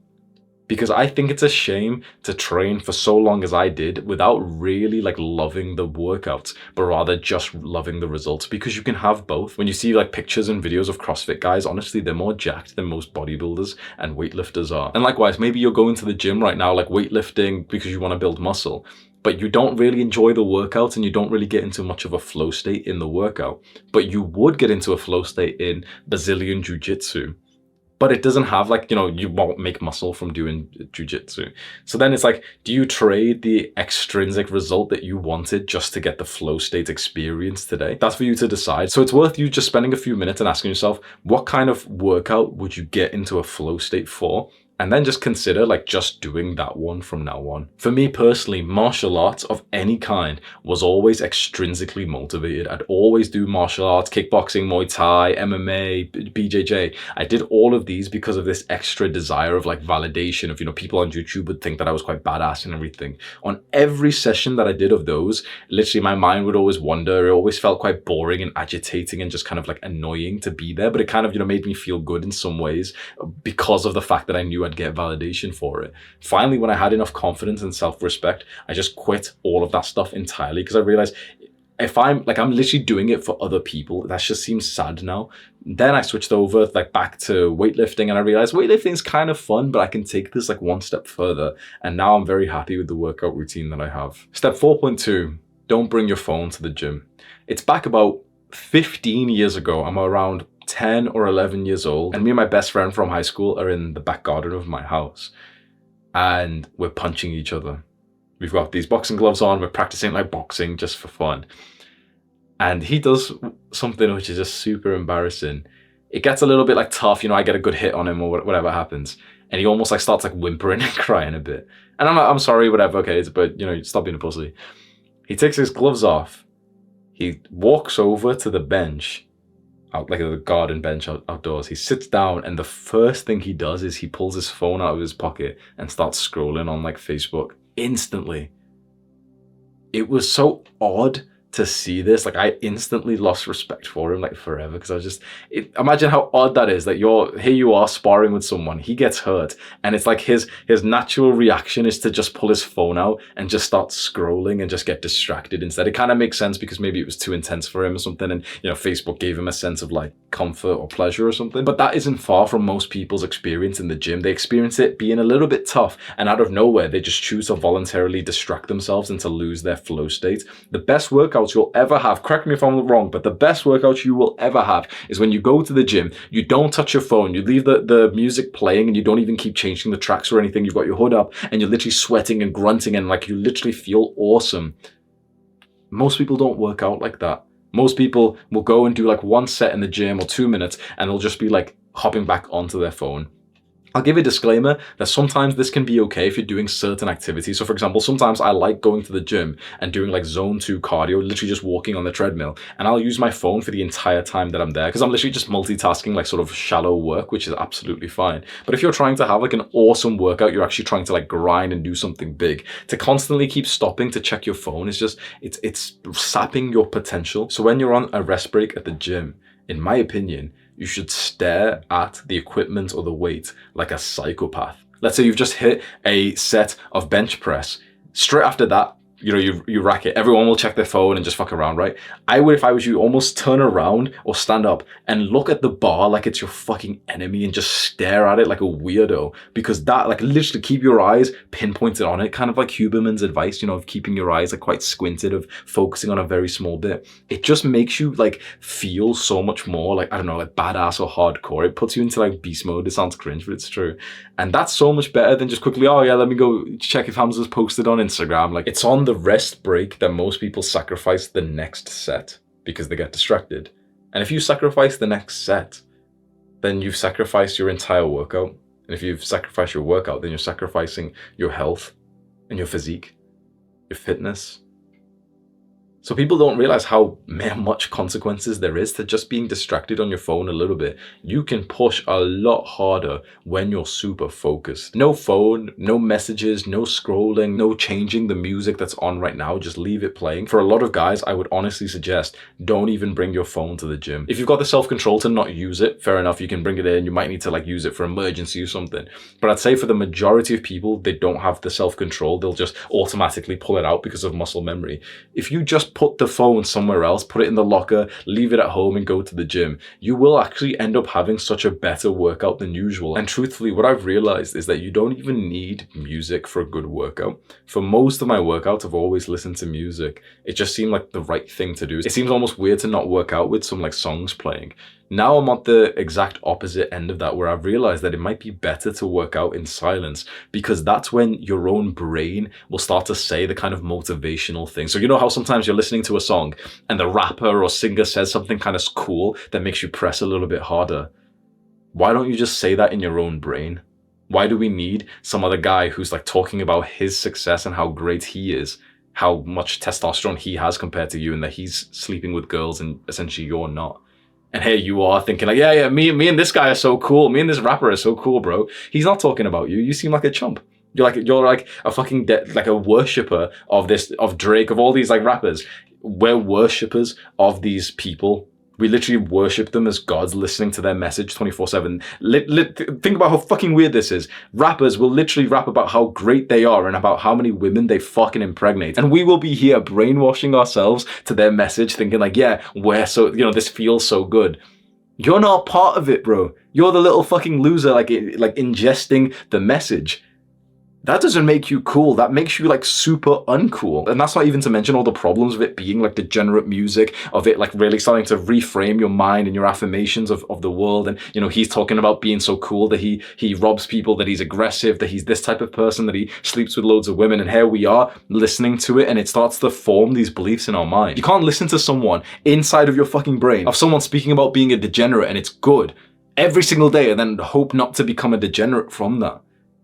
When you really think about it like this, it's almost sad that like we're here plugging in like, oh yeah, let me just listen to Drake's, saying how good he is. Oh yeah, let me just listen to this degenerate rapper when, he's talking about like killing people and how gangster he is. Is that not like a complete, honestly, like beta male activity? I still listen to music, but I don't listen to music that has any lyrics. I only listen to like weird, like war tribal music now. It's all just instrumentals, or maybe there's some like chanting or something. And that feels kind of nice because I can still kind of talk mentally over it. But what you might want to try is just go with absolutely no music, and the few things that you've heard in songs that have pumped you up, that suddenly you started pushing harder because, the rapper talked about, being this kind of man. You could say those things without the song playing anyway, and you'll probably say them even better. And if anything, you'd be training your own brain to say like words of strength. Come on, I can do it. Come on, I can push harder. I can and I will. Step 4.3, warm up, literally. You've always heard of the concept of warming up in the gym. Yeah, what's your warm up today? Yeah, you're just warming up. But people don't really explain like what exactly it is. It seems almost like this vague thing. And in the weightlifting space, warming up kind of means like, okay, doing the same exercise, but just with like lighter weights. I realize it's actually something different, but it's so obvious and common sense. Warming up literally means like getting a higher body temperature. And I didn't know this. I thought warming up meant like, doing some stretches or whatever, doing like some practice exercises. Warming up generally like means, okay, get a little bit sweaty. So for a better workout, and I guarantee you this, you will be more likely to get into a flow state if your body is like specifically just warmer. So what I highly recommend is that when you go for the workouts that mean a lot to you, wear a hoodie, wear some pants, even if it's like super, super warm outside, like wear some like thicker clothing, and you'll find that it's those workouts where you're drenched in sweat that you are having like the best workout in such a long time. So just get warmer. Do like 5 to 10 minutes of light cardio, like walking on the treadmill or the Stairmaster machine before you even touch any weights. And just have a simple rule for your workouts. Make sure you're sweaty. Whether it's the summer or the winter, make sure you're sweaty. That's the point. If you're not sweating whilst you're having your workouts, you're there in your little shorts and a vest like this, and the gym is air conditioned, Guarantee you will not push anywhere near as hard as you could do. When you wear slightly thicker clothing, the hoodie, and you're actually pushing to the point that you're like, your sweat's dripping out of your shirt into the hoodie as well, that's when you're going to be hitting some mad PRs. It's the moment when you first really break a sweat and you feel it on your forehead and your armpits. That's when you'll instantly enter a flow state in the gym. What's interesting, if you take your hoodie off then and you feel like that sort of cool breeze hit the sweat, and you know, like when you're wet, it's like it feels kind of colder when air hits you. That's when you'll actually notice that you'll start to lose your flow state. So I think it makes sense to just stay sweaty through the workout. One extra tip for this is make sure you're wearing like 100% cotton clothing. Make sure it's not like polyester or anything that's estrogenic. I've got like a full guide on estrogenics where I mentioned the tap water being kind of like poison for us because it's got birth control hormone and everything. This is actually a very huge problem. So make sure you're not wearing like clothes that are made out of polyester. You know, like normal gym clothes, you shouldn't be wearing them as a man. Here's your actionable step for this part of the guide. Plan which clothes you're going to wear for the next workout and make it just slightly warmer than what you usually wear. Wear the hoodie when you normally don't wear one. Wear like the thicker pants that you've got or the thicker shorts, and just give it a try. Keep the hoodie on even though you feel kind of like a little bit too warm and maybe a little bit claustrophobic, and just wait till you burst into like a sweat and just see how it feels after that. Step 5, flow state in relationships. Maybe you're used to your mind wandering when you're in the middle of conversations. Maybe that happens when you're having sex and you start to fantasize about a different woman. When that's happening to you, it's happening to her. When you're fantasizing about fucking a different woman whilst you're having sex with your partner, she's fantasizing about being fucked by a different guy. Not being in a flow state for your relationships is horrible. So we need to fix that. Because otherwise, all you're going to have are these sad and stupid, shallow relationships, which are just pointless. If you're with someone who's constantly overthinking and they're not even present and they're not even conscious next to you, it's like they're not even there to begin with. If you're the one who's not present, if you're the one whose mind always wanders when you're next to people, there's no point in you even being there. There's no point in them inviting you for you to be there next time. People don't want to be around others who they can tell aren't very present, because it's a very ugly trait to have. Imagine me and you were speaking. You're telling me something important and you can see that my mind just drifts. You can physically see it. You instantly would lose respect for me. And even if you somewhat liked me, the truth is you wouldn't want to spend much more time with me. Now, relationships are one of the most important parts of our lives. And in fact, in the book that I read for this video, it's called Flow by Mikhail Csikszentmihalyi, like this guy who discovered the concept of flow states. He actually ended up finding that through his studies, work and relationships were the times when we were most happy, but also most upset and depressed. The kind of like two big extremes. Work can make you super, super happy because you get into a flow state and you feel super happy with yourself, but it can make you super depressed because you could hate your work, you hate the commute and everything else attached to it. Relationships can make you super happy because it can be you in a flow state with people that you love. It can be this loving relationship that you have with this beautiful feminine woman, and it could be your mother telling you stories, but it could also be this abusive boss. It could also be this dad who shouts at you. It could also be this girlfriend that you don't even like. So they're the two extremes. Now, if we can get to the top end of this extreme, and then you can start to live this very unique, happy life. Step 5.1, why relationships get boring. This is exactly what happens, and you can clarify me if I'm wrong, but you meet this girl and things are super, super exciting. You actually get butterflies on the thought of like meeting her in person or calling for the first time. You're shaking, right? That means that the challenge for this task is actually quite high. But with the girl that you end up attracting, usually that means that your skill was at the right level. So the challenge, the sort of difficulty of this situation was high, but your skill level was high. You meet her for another date, it's the same thing. Eventually you have sex and it feels like, you know, it's really perfectly on level like this. Soon you've been in the relationship for 3 months, for 6 months, she's smelt your poop 50 times. The challenge has dropped, but your skill level is still here. This is why relationships feel kind of boring, because your skill's too good for it. This is kind of like playing level 1 on a video game, but just forever. Most couples are the equivalent of that. They're literally just playing like this beginner's game, even though they've got higher skills. So when the challenge and difficulty is very low, but your skill is higher, it results in boredom. You can imagine this, right? Imagine playing a video game that's too easy and then being forced to just play the same level over and over and over again. You'd get bored. You'd want to cheat. You'd want to go play a different video game. Now imagine if you made a pact with this original video game that you would only play that one and none more. You would cheat. Or you'd be tempted to every single day thinking, why the fuck is your relationship so boring when all those other games look so much more fun, right? So how do we fix this? How do we fix the big problem of relationships getting so boring? We need to just increase the challenge level, the difficulty level. This is our skills, this is the challenge, the difficulty. Naturally, when we spend time with someone, the challenge starts going down because we get used to them, and our skill goes higher because, you know, we start learning more things about relationships and our ability to express ourselves and to partner up and everything, right? So we're here. We start feeling bored.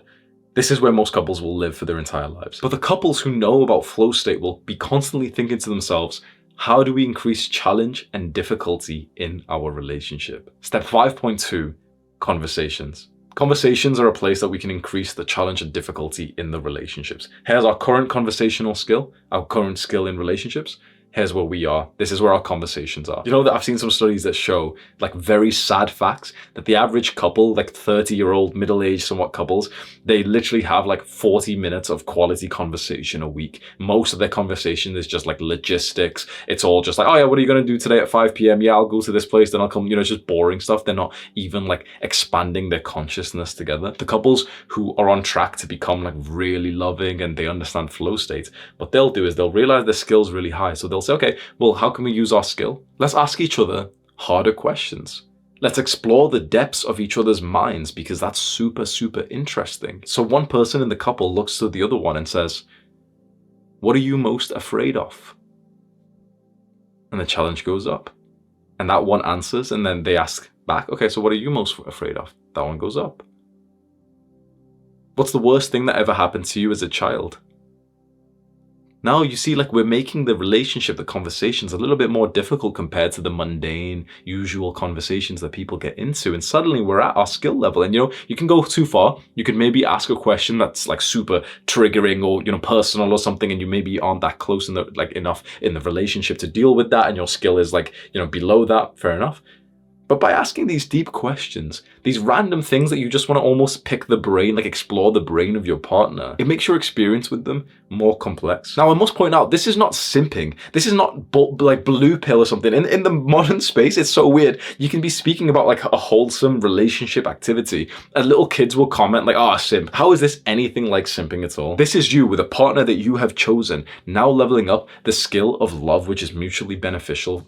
That's awesome. So in these conversations, you can ask deeper questions and then follow the same principles that you know about flow states. Remember, so at first it might feel like a bit of a trudge. You know, it feels kind of like a bit slow, like you're in that waist deep level of snow. After you've asked your partner a deep question, your mind might start to wander. You might get a little bit bored or agitated. You might want to change the topic, but you bring the attention back, just like we did with a task like that we're doing on our computers. We use the exact same flow principles in conversations. So you must know that your mind is going to wander, and that for the first 5 or 10 or 20 minutes of the conversation, we're just going to constantly keep bringing it back and, you know, maybe stare at one of their eyes or something to stay focused. Obviously, using good listening skills will help here. Don't just start to like form your response to the question in your mind before they've finished talking. Let them talk. Try your best to absolutely like listen to every like tiny little pitch of their voice. Listen to their voice as if you're going to go deaf tomorrow for life. Every tonality, every way that they express themselves, see the sweetness in that. You know, you can pretend that you've just been deaf for the past 20 years and their voice is the first thing that you hear. Listen to it with that much detail. You wouldn't interrupt. You wouldn't be thinking about what you're going to say next, would you? Now imagine if you do this enough that your partner starts to do this for you. Imagine if your partner listens to you so well that it seems like she literally is like preparing to go deaf and she just wants to hear your tones and speech patterns. Think about the level of relationship you can get to when you just increase the challenge just in the conversations. Your actionable step, and do this right now, is to write down 3 open-ended, deep questions that you can ask anyone that you love. So maybe it's your girlfriend, maybe it's your mother, maybe it's your brother. Some kind of like deep question that would help you explore the depths of their mind. I know that I can just give you some ideas, but I'm not going to. I want you to really think about the person who you'd ask this question to and just ask yourself, like, authentically, what would I actually kind of like to know about them? What don't I know about them already? What's an experience of their life that I would probably find like super interesting to know. Write those 3 questions down and set an intention right here, right now, that you're going to ask one of these questions today. Whether it's in like a video call or it's in person, you're going to ask one of them today to deepen your conversation. Step 5.3.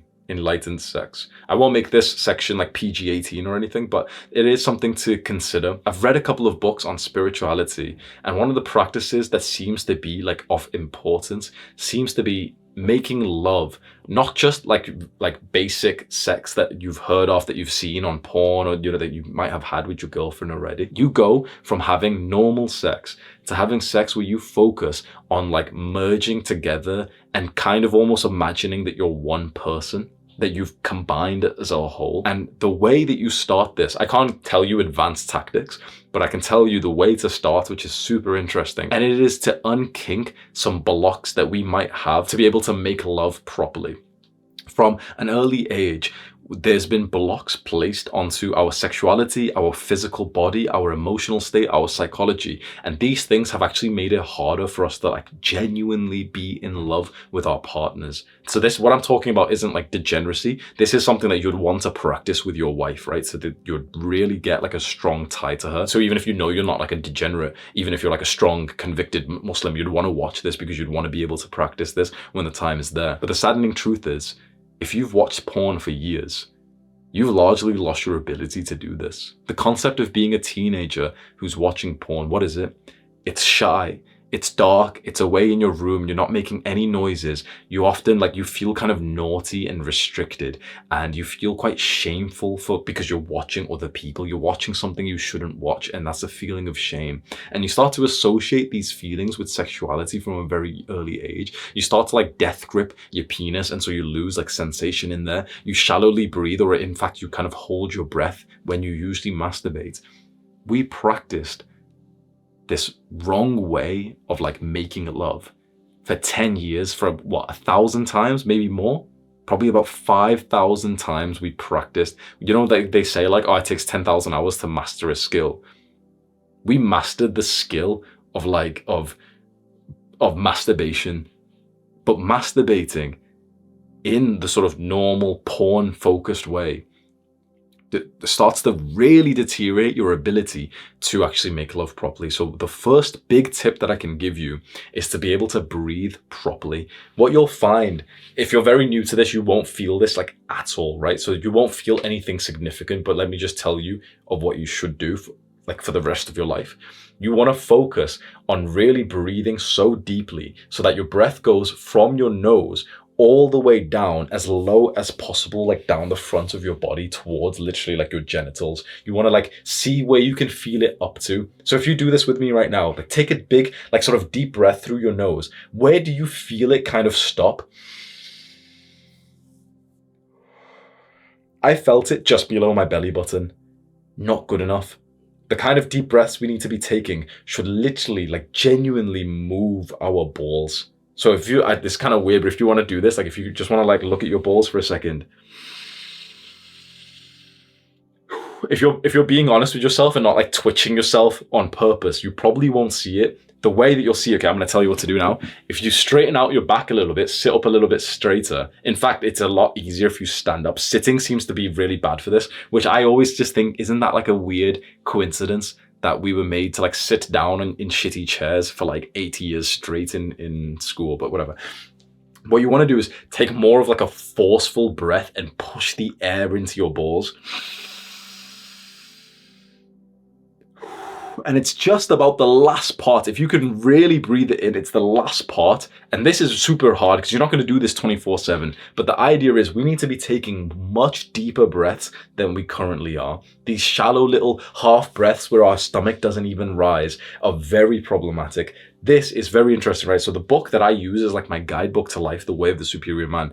There's a passage in there which says, the principal bodily key of mastering the world and women is to maintain a full and open front of the body. And you do this by breathing fully. Think about that. The principal bodily key, the main thing we can do with our body is to be able to just be open in the front of our bodies. And we do that with our breath. This is the most important thing that you could use your body for, in the world, apparently. How interesting is that? Open up the front of your body. Think about all the shit that we've done, like this hunched over posture that's been closing our bodies down. Do the exact opposite. Sit up straight, chest out, shoulders back. Breathe. Let the flow of breath go down deeper and deeper and deeper over time. Trust me when I say that this is a long process. I've been doing this for, I don't know, about a solid year is when I first learned about this practice. And it's only in the last few months that it's really taken off, because I've really been focused on it a lot more, reminding myself. It's going to take a lot of work, but I'm just going to motivate you. When you learn to breathe properly, you can have sex for as long as you want.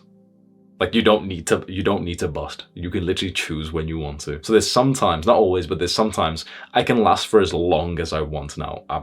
Genuinely hours. This is your God-given right, and it's been taken away from us because of the shitty modern world.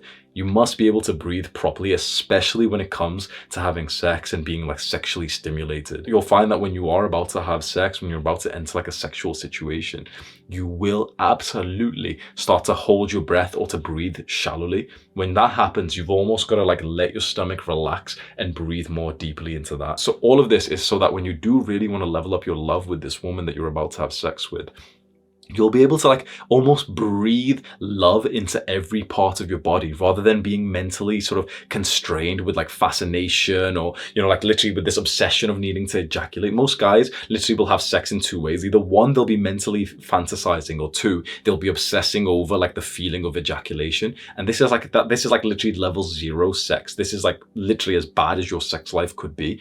Porn stars and all this stuff, none of them know this. If you want to hear good sex advice, you don't want to hear it from real world people. You want to hear it from spiritual people. The book, The Way of the Superior Man, chapter 46 can help you there. And step 6, The Way of the Superior Man. I've decided, okay, let's just make this into a section for this video, because as I was studying flow state for this full guide, I realized just how much it overlapped with what I've learned about spirituality from the other book, The Way of the Superior Man. So I'm going to tell you about a few overlaps that I saw. I had read the book, The Way of the Superior Man, a long time ago, a year ago, and I've been constantly rereading it, and it served me really well. And there's parts of the spiritual talk in there which I never really understood. There's loads of mentions in there that when you have sex with a woman, you can sort of merge into one, and you can almost experience God through that act. And I always thought that was I didn't understand what he was talking about. I started to research flow state. And one of the things that's mentioned in there is that when you get into a flow, you merge into one with the task that you're doing. So athletes say it almost feels to them like they've merged into the game themselves. Pianists, the guys who are playing the piano, they feel okay, they're just a part of the piano now. So it made me realize that to get to this point of feeling the spiritual love, the next level of love that we barely even understand, you need to be in a flow state. And you've probably heard of the spiritual term ego death before. Ego death, ego dissolution. The idea is ego is our perception of ourselves. And a lot of spiritual teachers talk about this concept of essentially killing or letting your ego die so that you can merge into one. And it's the exact same thing. It seems to me that to experience ego death, which is apparently one of the most important things that we need to be able to do at some point, we need to be able to get into a flow state, because the flow state is the dissolution of yourself into the task that you're doing. And then there's another chapter in The Way of the Superior Man, which is the lean just beyond your edge. That's the exact same principles for flow. To get into a flow, you have to lean just beyond your edge. You have to slightly set the challenge a little bit higher than usual so that it stays on the level of your skill, or even a little bit past it, so that it constantly requires more from you, so that you're quite present and challenged. The Way of the Superior Man says that you can't have the challenge too high, because otherwise you'll be off center, you'll be too tense and stressed, and you won't be able to really realize this experience that you're going through. But you also can't have the challenge too low, otherwise it's just boring and mundane. And that's the exact same principles for what we hear in flow state, which is that the challenge and the skill needs to be at the right level. If the challenge is too low, you're not going to grow. If the challenge is too high and you've got this sort of egotistical arrogance kind of mindset, I'm going to go run a marathon every single day, David Goggins and everything, then you end up not even if you do complete it, which is unlikely, you end up not actually learning the lesson you were supposed to. This book, again, The Way the Superior Man, mentions that you do this out of the exact same reason why you keep the challenge too low.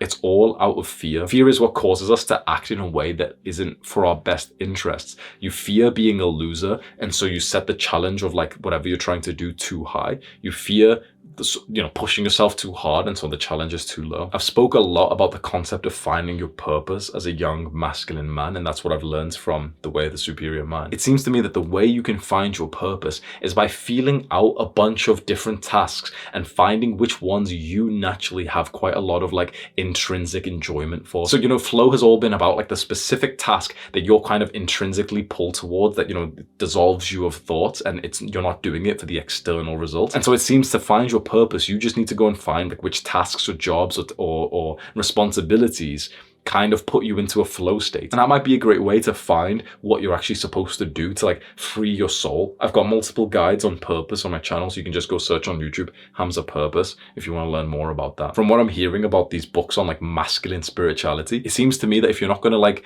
live your life totally obsessed about your purpose, there's no point in living at all. And once you understand that, your jaw will drop and you'll realize that you've wasted decades of your life. So if you're willing to go down that realization, just search Hamza Purpose on YouTube and you'll realize what I mean by that. Step 7, how to keep making more progress. You've experienced flow by now. You might be able to get into it fairly consistently, maybe most days, which is awesome. Don't just settle for getting into flow. Remember that to maintain this flow state, to maintain your growth in life as a man, you have to be constantly leaning just beyond your edge. This means that when you do experience flow state, enjoy it, capitalize on it, do the work and everything, but keep setting these task intentions to make the state, the sort of block of work, slightly better each time. You need to have this slight level of like challenge increase, just like the weightlifter goes to the gym and brings the little plates with him, and he increases it by 0.5 kilograms every single like week or every 2 weeks. That's what we need to have with our flow state. We can never just let our work, our life, our fitness and diet and everything like that just kind of maintain, because that's where boredom comes from. You need to keep following like the flow state rules and not get very egotistical to think that you don't need this anymore. This is almost a message to my younger self, because at least for me, I often get very obsessed with like a concept and I really go all in on it, and it feels really super important, but then I get distracted because I'm watching like other YouTube videos and everything, and before like a week or 2 weeks, it's almost like I've forgotten the whole thing that I was so obsessed with to begin with. This seems like a really important, not just for the real world benefit of, like doing more work, but for the discovery of like who you are as a person and all those spiritual benefits. So it seems to me that this is something that's worth prioritizing. This is something that's worth scheduling. This is something that's worth like sort of forming into your identity. I am a guy who regularly gets into a flow state, that any task that you're doing, no matter what it is, you're brushing your teeth, you're eating, you're cooking, you're working on like the business, or you're in the gym, you're constantly reminding yourself of that concept of like, yeah, my mind is going to wander. All I need to do is just bring it back to this present moment, and to also be pursuing things for the intrinsic motivation rather than the external results. Soon, I'm going to give you a warning, soon after watching this guide, whether in a few days, a week or 2 weeks, your mind will be totally hooked on a new desire, on this new external result. The modern world does this to us. So right now you feel kind of wholesome. Yeah, flow state's so important. Soon you will be hooked onto this new desire of like, yeah, getting the car or the money or the finance or whatever it is. And you'll start to pursue tasks and activities which you're not even getting a flow state from, just because you want the external results. You have to remind yourself, no external result is going to change your experience of life. Your experience of life is purely just what you make of it mentally. There was naked men in concentration camps who were starving, who were happier than millionaires are today. We don't want to trade positions with them, but your experience of life is all down to your own mental perception. It's all down to whether or not you can get into a flow state today, whether or not you feel like you're doing something important. Don't trade those wholesome spiritual things just because you see another influencer talking about his fancy car or his watch, or this guy saying that you should live this lifestyle. If you can live authentically to yourself, then you can live a very good life. If you have got this far in this huge full guide and you really love to learn and you want to level up and become like an even better man of character, and you want to start getting into like the way of the superior man, and you want to start training like a Spartan, and you want to think like a Stoic, Adonis School is literally the perfect place for you. That's the top link in the description. I really think you should go check it out. With the work work that I'm doing here, my hope is that we as a generation of young men can really get to the next level and become like these higher tier men of character. Not just, men with real world success like everyone else seems to be talking about, but like I want to walk past a man who isn't just entirely focused on like muscles and money, but rather is focused on his character, his values, his virtues. I want to walk past men who are literally reading books on stoicism. I want to walk past a guy who's been practicing meditation, because these are such important things that are so overlooked these days. That's why I do the work that I do, and I hope that you've benefited from that. If there's just one thing that you could do, please spread positive word of mouth about this video. When it comes into conversation, when you think that someone might need to hear about flow state and focus, mention this video to them. Just tell them like, oh, you should go watch Hamza's focus video. You should go watch Hamza's focus guide. You should go watch Hamza's full guide on flow states. Just by you spreading positive word of mouth about this video, naturally more men in the world will actually learn this lesson. And that just means like the guy next to you is going to be more focused when he speaks to you. Soon you're going to have a business partner and he's actually present with you. Maybe a bunch of women will end up watching this video. 3% of my audience are women, and the more women who find content like this, the more present and focused they can be when they're with us, and we can actually start to form like the kind of life we should be living. You also need to watch my full guide on discipline. Go click that video right now. Do the hard work, especially when you don't feel like it. Mwah!